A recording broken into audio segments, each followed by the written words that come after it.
That's what we're going to talk about today. If you're into guns, likely you know what that refers to, and if not, hopefully you will after the episode today. Welcome to Gunfighter Life, the podcast where we talk about gunfighting with God at the center and real-world first-hand experience. Before we get into the bio, I want to remind you there is a giveaway going on this month. It'll be a raffle.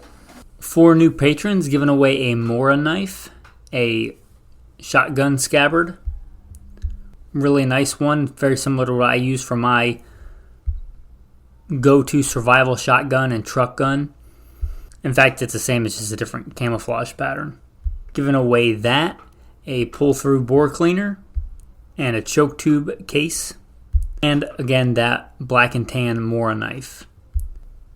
If you want to get entered to win that, go to Patreon. You scroll down, you'll see the post where I took a picture of that stuff if you want to check it out. Hopefully that'll be raffled off to one of the many patrons that join this month. And that's March in the year of our Lord 2023. So again, if you want to check that out, go to the Patreon link, should be in the show notes. With that, I'll put in the bio and we'll get into the main topic. First and foremost, I am a Christian. That is number one in my life, serving God, following Jesus. Combat veteran, served in the United States Marine Corps and the Army.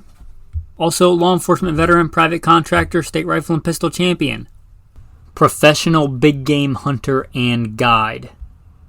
If you feel called to support, check out Patreon. There should be a link in the show notes. With that, I am your host, Michael Milito, and I am blessed to serve you today.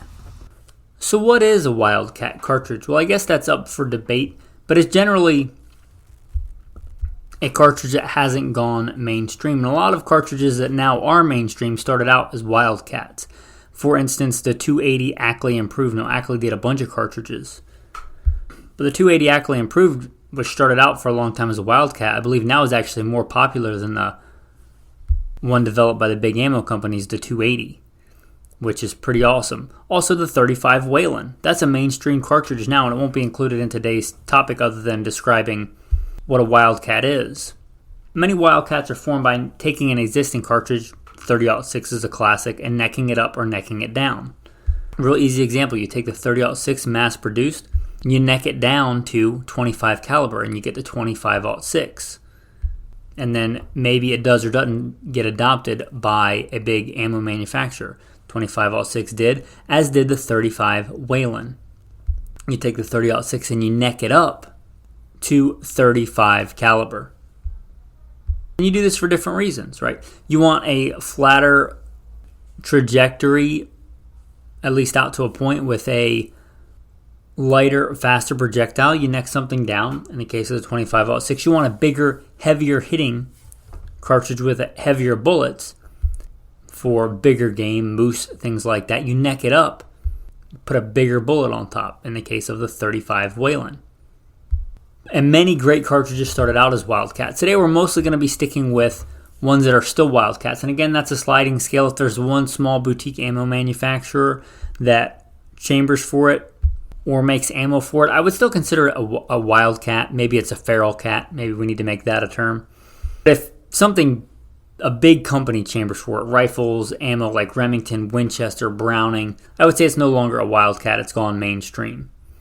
And I still think it's really cool and kind of part of Americana that a lot of the popular cartridges we have today started out maybe not literally in somebody's basement, but maybe in their basement, in their garage, in a side room of their house, just tinkering with stuff and making really great cartridges. It's a pretty cool heritage that we have here that we can tap into as American shooters and part of the gun culture. Now, you may have recently listened to an episode on Gunfighter Life on 10 millimeters. What if you took that 10 millimeter cartridge and you necked it down to 9 millimeter? Well, that's been done. That's a pretty cool Wildcat known as the 9x25 Dillon. Now, to be fair, I know about a lot of these cartridges made the list, but I'm not really sure about details of a lot of the history of these cartridges. So to be fair, I'm going to be looking some stuff up on Wikipedia. Give credit where credit is due. Wikipedia, and by the testimony of 2 or 3 witnesses, a matter is established, so you might want to verify this information if you care enough to. But History: around 1987, Randy Shelley, an employee of Dillon Precision, necked down 10mm auto brass to 9mm. Now, this was originally designed, as I understand it, for IPSC and USPSA competitions. However, nowadays, you might just look at it if you want just a crazy high velocity 9mm, like a 9mm Super Magnum or something like it. Give you an idea, a real classic loading for 9mm. These are rough numbers. It's going to vary from load to load, even from pistol to pistol, but let's say 115 grain at 1200 feet a second. That's a pretty normal 9mm load. 9x25 Dillon drives that same 115 grain bullet at 1800 feet a second. Real commonly thought of as like a hot 9mm load in my brain anyway, and again, it varies wildly, but a really hot 9mm load, you might be right around or just over 400 foot-pounds of energy. That load I just quoted gives you 827 foot-pounds of energy. And to give you an idea, 147 grain, which is a pretty heavy in the 9mm standards, at least for normal loads, is generally subsonic out of a 9mm. You're talking like 950 feet a second. The 9x25 Dillon drives that 147 at 1495, almost 1500 feet a second. It's a substantial, not a trivial amount, it's a substantial gain in power, the 9x25 Dillon. Now let me talk about one of my favorites, and one that if I were in charge of the military, which I am not, obviously, but if I was in charge of their new military rifle program, I don't think I would have went with the 22Furry. I would have went with this fairly popular as far as Wildcat goes, Wildcat. You're probably familiar with the 5.56, or more completely known, the 5.56 by 45.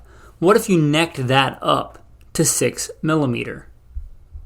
Well, you'd get a heavier bullet. 6mm are known in the deer hunting world for being good performers. You'd go from that traditional 62 grain bullet and a real traditional 6mm bullet for hunting, let's say medium game, is 100 grains. You'd bump it up to the 100, 105 grain easily with the proper twist rate. But you're looking at bullets in general, and you could go lighter, but in general, 75 grain, 105 grain, known for fairly good terminal performance. And you'd get to keep that same magazine, pretty much everything. You could switch out the barrel, and everything else should be the same. Same magazines, same pretty much everything. And go to the 6x45. So if you want a pretty cool rifle, you're looking for a custom build AR upper or something like it, with a little bit more terminal performance, you may look at the 6x45. Now, even on Wikipedia, I could not find this contributed to or given credit to any one individual, but you simply just take a fired 5.56 case or 223 case, which the neck's already blown out on it, and put a 6mm bullet in it. It's pretty simple, and you're looking at, for ballistics according to Wikipedia anyway, a 100 grain bullet at 2650. Or a 90 grain at 2800, or going down to a 70 grain at 3000. But I really think this cartridge would shine in that kind of guise in the 100, right around 100 grain, maybe give or take a few grains. But that's a really cool cartridge, the 6x45. And a really cool Wildcat. All the common components if you're getting into reloading, small rifle primers, common powders, and common 6mm bullets. A really easy way to get into wildcatting if you want to do that. If you're looking for an AR that you want better terminal performance on, maybe better long range performance, or maybe just good on hogs and deer and things like it. It's a great round, and I really don't know why that one hasn't been mainstreamed. I can't even remember how long ago I remember hearing about this cartridge, but it's a while ago. With all the new cartridges coming out and big gun manufacturers trying to tell us what we want, it seems like this one has been a pretty popular Wildcat for a while. Maybe just give people a factory option in the 6x45. But it's perhaps my favorite Wildcat. Another one, and this one is kind of where you see wildcatting as being kind of a gray scale. You're likely familiar, if you're listening to this podcast, with the 6.5 Creedmoor. Now that itself kind of started out as a .30 Thompson center, necked down to 6.5 millimeter. Well, what if you neck that down even further to 6 millimeter? You get the 6 millimeter Creedmoor. That is also not a Wildcat. That's mainstream adopted. What if you neck down a neck down cartridge? You just choked it really hard down to 22 caliber, the 22 Creedmoor. And again, I guess you might call this a feral cat, a quasi-wildcat. I don't know. It's, as far as I know, only chambered in and manufactured in very small kind of boutique ammunition manufacturers. Not to take anything away from that. I'm glad that companies are doing that. But I don't believe at the time of this recording, Winchester, Olin, or the big ammo conglomerate that owns Remington Ammo now, and Spear, CCI, those big companies, I don't think any of them load 4, chamber 4, 22 Creedmoor. It's a pretty cool round. Now, a lot of times when SAMI, and SAMI is kind of an organization that says how you should load or the parameters for loading a certain cartridge. A lot of times when they do that, they also list a suggested twist rate. Now, ammo companies, gun companies, they'll kind of differ from that sometimes, but in general. And high velocity, high powder capacity 22s are nothing new. They've been around since the 220 Swift. So why the 22 Creedmoor? Well, because it would come right out of the gate, I think, with a high twist rate. Just like you can get long high BC bullets in 6mm and 6.5mm, you can also get them in 22. You can get super long for caliber. Now, people often think of heavy, but you need twist rate to stabilize longer bullets. In general, longer means heavier, not always, depending on bullet shape and bullet profile and bullet construction, but in general, a longer bullet is going to be heavier. So you get these faster twist rates to stabilize these longer bullets. You get the 22 Creedmoor coming right out of the gate to stabilize these longer bullets. You see this illustrated well with the 223 or the 5.56. When it first came out, I believe it had a 1 in 14 or 1 in 12 twist, and then it went to 1 in 9, and now 1 in 8 and 1 in 7 is more common because people started shooting these longer bullets. What if you want to go even longer than what's commonly thought of as like the heavy bullet in 5.56? What if you wanted to go to above an 80 grain or even 90 grain bullet in a 22? Well, you start losing a lot of velocity to a small case like a 223, especially if you're talking about for hunting purposes. The 22 Creedmoor is kind of a fast twist rate, long for caliber, heavy for caliber bullet in 22. And I would like to stay consistent, but Wikipedia doesn't even have a page for the 22 Creedmoor. It just has it listed under the 6.5 Creedmoor. The 22 Creedmoor is another even further neck down version of the 6.5 millimeter Creedmoor, using .224 inch bullets, lighter than 6 millimeter bullets, with even softer recoil. That's not much. But like I said, this kind of is a quasi Wildcat. There are some companies, be it smaller ones, that load for this. So let's look at some of that. Now, I'm looking at Copper Creek because that's the first one that popped up on my feed. I have no affiliation or no real knowledge of them before I looked this up. But Copper Creek Ammo loads for that. And they load a 90 grain Hornady A-tip. And it lists a muzzle velocity out of a 24-inch barrel at 3,200 feet a second. That is in a whole different world, different ballpark over like the 5.56. What is this cartridge? What would be a good use for this cartridge? A long-range target. I mean, if you're banging a piece of steel, you mostly want bucking the wind and high BCs, and this will give you that with less recoil. There gets to be a point, if you're not familiar with shooting long range, where you want to track your shots, and that's why you see a lot of these target rifles that are really, really heavy. A lot heavier than I would think would be practical for normal field hunting. Well, you could get a fairly light rifle and a 22 Creedmoor because recoil is going to be less. That would still let you get hits at long range. And if your targets weren't particularly robust, let's say a coyote or a pronghorn, if you were using proper bullet construction, or just long-range targeting, the 22 Creedmoor would be let's just say it would offer something over the 6.5 or even the 6mm Creedmoor. And of all the ones I'm mentioning, this will probably be the one I would expect to go mainstream. I don't know that it will or won't. Also, like the 6x45, if you were looking to get into wildcatting, this would be a good choice, I think, because you just get 6mm Creedmoor cases and neck them down even farther. Components are going to be fairly common, I would have to imagine. Anyway, it's a pretty cool cartridge, the 22 Creedmoor. I would like to kind of see it go more mainstream. Alright, so transitioning, the next one, I put this out on the Patreon chat. That's one of the cool things about Patreon. If you want to, when you become a patron, you can be part of our insider chat if you so choose to. And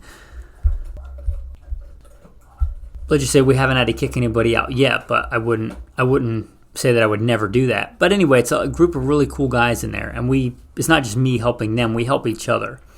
And I threw this out, and one of the guys mentioned the 35 Whelen AI. AI stands for Ackley Improved. Now, Ackley improved a lot of cartridges. A lot of cartridges are based off the, say, 308 and 30-06, which have a taper to the cartridge. And that's important, I think, in a military context where you're dealing with machine guns, because dirty chambers, that taper really helps. But in a hunting aspect or a bolt-action rifle, you really don't need that, so why not get the extra powder capacity? Also, why not optimize the shoulder to give a little bit more powder capacity? Now, P.O. Ackley did far more than this as a gross oversimplification of kind of his philosophy, but he did this to a lot of cartridges. The 280 Ackley Improved, as we aforementioned, is likely the most successful. But he also, let me use the term Ackley, he Ackleyed quite a few cartridges. And this patron brought up the 35 Whelen Ackley Improved. A wildcat on a wildcat, so a doubly wild cat. Now this one's pretty obscure, and the only data I could find on how much more powerful or how many more grains of powder would be from internet forums, and I at all don't want to get in the habit of quoting internet forums here on this show because I have no idea how to even remotely verify any of that information. But certainly if you got rid of the taper and gave it a more efficient shoulder, you would increase powder capacity. So the 35 Whelen Ackley Improved is a thing. So if the 35 Whelen is not beefy enough for you, or you want something a little bit beefier, you don't want to move up to, let's say, the 9.3x62, you might look at the 35 Whelen Ackley Improved if you want to really go down a wildcat rabbit hole. Alright, the next couple of ones I'm going to mention are ones that I have thought of. Now, maybe somebody thought of them before me, I don't know. But as far as I know, I'm just kind of thinking these up of things that I would like to see. We mentioned the 22 Creedmoor, and that's pretty cool for what it is. But if I was going to make a 22 caliber kind of beefy wildcat, I think I would go with the 270 Winchester short mag. It's kind of the whole thing is it duplicates 270 performance in a short action. And I do believe it's going to have quite a bit more capacity than the 22 Creedmoor. And you'd have to verify this for yourself, but looking on loads again, Wikipedia, if you look at the lightest load in the 270 Wisdom, you're looking at a 90 grain at 3,700 feet a second. Now, if you drop that at 22 caliber and loaded, let's say you might say I wanted to go to 20 or 220 Swift or 22-250. Well, again, a lot of those are going to have a lot slower twist rates. You're going to be shooting really light bullets. And if you want to do that, those cartridges are fine. But if you wanted to shoot the longer, higher BC bullets and kind of wanted an in-between good varmint round, I think that a 22 270 Wisdom, I don't know what you would title that, the 227 Wisdom. Anyway, it would be a cool cartridge. It would be pushing. I would have to imagine those slightly lighter bullets at over $4,000. 4,000 feet a second. That would be pretty cool. So the 22 270, if I was like just surmising really cool wildcats that I would like to see, that one would be pretty high on the list. Now the next one, if you're not familiar with the 9.3x62, it's legendary. It's likely hunted all the big land-dwelling megafauna on the planet, Africa. The 9.3x62 is kind of a legend in that safari hunting classic guise. So why mess with it? Well, I guess the only big downside to it would be it's in a fairly long action. What if you could fit that in a short action, a 308 size? The cartridge that came to mind when I was thinking about this is the 284. Now, from what I understand, you can reform 30-06 brass to 9.3 by 62. And from what I know, again, you'd have to check with a physicist or a ballistics engineer to make sure you can actually do this. But if you took that 284, which is a rebated rim and should give you similar case capacity to a 30-06, which again you can change into a 9.3 by 62. If you took the 284 and necked it up, could you not get similar performance to that legendary 9.3 by 62 in a short action 308 style case? You know, a short handy rifle, and get similar performance to the 9.3 by 62? I think there is a small subsection of people that would really appeal to, especially hand loaders. The 284 never really took off as a cartridge. I think one of its Wildcats, 6.5 by 284, has done better, ironically. That's kind of a quasi-Wildcat because it's been picked up by some ammo manufacturers. I think it became the 6.5 284 Norma, so I guess it's not a Wildcat anymore. But that brass is not scarce, so I don't know why you couldn't neck that up to 9.3 by 284 and have a really heavy hitting short action cartridge. So if you wanted like a light handy rifle, and you wouldn't want to go too light because you have to deal with the recoil, but like a Scout kind of Dragoon, a really heavy hitting kind of light handy rifle like that, and a standard short action, I don't see why you couldn't use the 9.3 by 284. Maybe there is some reason I'm not aware of. Again, I'm not a ballistics engineer, but it seems like a really cool Wildcat. And a couple of other ones here. Now, we touched on the 35 Whelen. It's a cool round. Also, there's another new kid on the block as a heavy hitter, the 300 PRC. What if you necked up the 300 PRC to either 35 caliber to make a, 35 300? That 300 PRC is kind of a beast of a case, so you could neck that up to 35. Also, you could, if you just wanted a different caliber, you could also neck it up to 9.3. There was a time I don't think that would have made sense because 9.3 here in America is not super popular. But around the world it is, and it's becoming, or it has become, more popular. In fact, last time I did an ammo check on Midway USA, they're not a sponsor or anything, they're just a good company that is kind of a good microcosm of what's available. There was exactly the same amount of loads here in America for the 9.3 by 62 and the 35 Whelen. It was dead even. So you could neck up the 300 PRC to either 9.3 or 35 caliber. And that'd be a really cool kind of Wildcat. I don't see why you couldn't do that. And kind of the really new experimental thing, I think, would be or will be when people start wildcatting the 277 Fury. Now, if you don't know, the big claim to fame for the 277 Fury is some of the hotter loads, not the training loads the military plans on using, but like their combat load. And I don't know how they're going to square this logistically or with dope in the rifle, but apparently the plan is, or what I've heard, you'd have to verify this, or we'll see what actually happens, but the plan is they'll use just normal ammo, brass case ammo for training, and then when it comes time for combat, they have this kind of I don't even know how to describe it, bi-metal, two different kinds of metal in the case itself, and the base of the brass case is made of steel, so you can load it to higher pressures. And a lot of these cartridges we talk about that we would consider pretty high pressure are around 65,000 psi. Well, the 277 Fury, as I understand it, you can load to 80,000 psi. So I wonder if people are going to start wildcatting with the 277 Fury when this bi-cased, this kind of composite construction case with the beefier steel on the bottom, because that's a lot of times where you get case rupturing, allows to load to hotter pressures. What if you neck that up to 30 caliber and you kind of got this super, or not super, but much more powerful, much more higher pressure 308, like the 30 Fury? Or what if you neck that down to 22 caliber, right? and you got a crazy high pressure 22 caliber. And now, yes, these things probably will burn out barrels, which is why I think the military is not going to use them all the time. But if you're talking a hunting aspect, or with better metallurgy today, like nitride finishes and stuff, if you got 2,000 to 3,000 rounds for a hunting guys, that's more than a lot of people are going to need. So I'm interested to see in the coming years what kind of wildcatting will be done on the 277 Furies. And this is all just pure speculation, but if you're listening, you might be a gun nerd like me, and it might interest you.